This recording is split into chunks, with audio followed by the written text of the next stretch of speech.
కూటమి ప్రభుత్వం తెలుపుతున్నాం.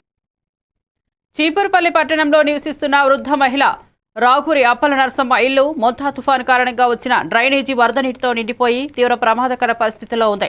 3 రోజులుగా తీవ్ర ఇబ్బందులు పడుతున్న ఆమె పంచాయతీ అధికారులకు తెలియజేసిన స్పందన రాలేదని తెలిపింది.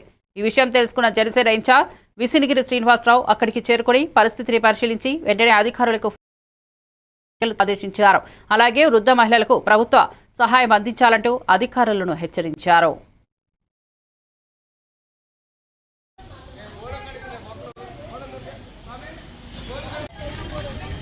కిందకు అని తగులుతుంది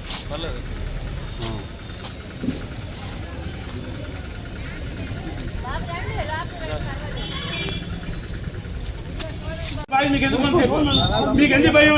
మీరు తప్పు చేశారా? అన్ని చూడండి. తగ్గిపోతే ఎవరు చూస్తారు? షాక్ పడితే అది షాక్ పడితే ఎవరికి బాధ్యత? ప్రభుత్వం అంటారు. సార్ మొన్న మా ఇంటి పక్కన కాలువ చెత్త తీస్తామని చెప్పేసి పలక కొట్టేశారు. కొట్టేసి ఆ చెత్త తీయకుండా వదిలిస్తే మా ఆవిడ ఆ మెట్లు అక్కడ స్లిప్ అయిపోయి పడిపోయింది, కొండకు దెబ్బ తగిలింది. ఎవరైనా పట్టించుకున్నారా? అతనికి ఇచ్చి కంప్లైంట్ ఇస్తేనా అతనికి ఇచ్చి తీశారు చెత్త.